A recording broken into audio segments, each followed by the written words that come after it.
আসসালামু আলাইকুম। নতুন আরেকটি ভিডিওতে আপনাদের সামনে হাজির হলাম। এই ভিডিওর টপিক হলো sentences for project discussion.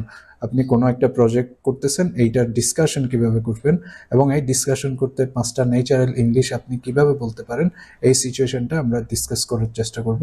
1 number যে সেন্টেন্সটা, let's review the project timeline. চলো প্রজেক্টের টাইমলাইনটা দেখি।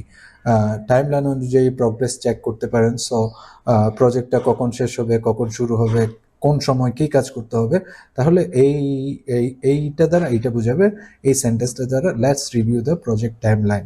2 নাম্বার যে সেন্টেন্সটা, what are the main deliverables. So এই প্রজেক্টে কি কি আমাদের ডেলিভার করতে হবে, প্রধান প্রধান ডেলিভারেবলগুলো কি কি কি প্রজেক্টের কোন স্টেপে কি ডেলিভার করতে হবে, এইটা দ্বারা এইটা বোঝায় what are the main deliverables of the project. 3 number যে সেন্টেন্সটা, we need to define responsibilities. So একটা প্রজেক্টে অনেকগুলো ম্যানেজার থাকতে পারে, অনেক অধীনস্থ কর্মচারী থাকতে পারে। সো আপনি দায়িত্বগুলো ঠিক করে নিতে পারেন। What needs to define, we need to define responsibilities. আমাদের দায়িত্বগুলো ঠিক করতে হবে। 4 নাম্বার যে সেন্টেন্সটা, আর দেয়ার এনি পটেনশিয়াল রিস্ক।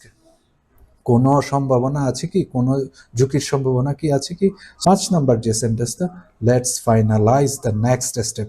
চলো পরের ধাপগুলো ফাইনাল করি। তবে মিটিং শেষে আপনি অ্যাকশন আইটেমস ক্লিয়ার করতেছেন যে আপনার ফাইনাল যে নেক্সট স্টেপগুলো কি হওয়া উচিত, ওগুলো চলো ফাইনাল করি।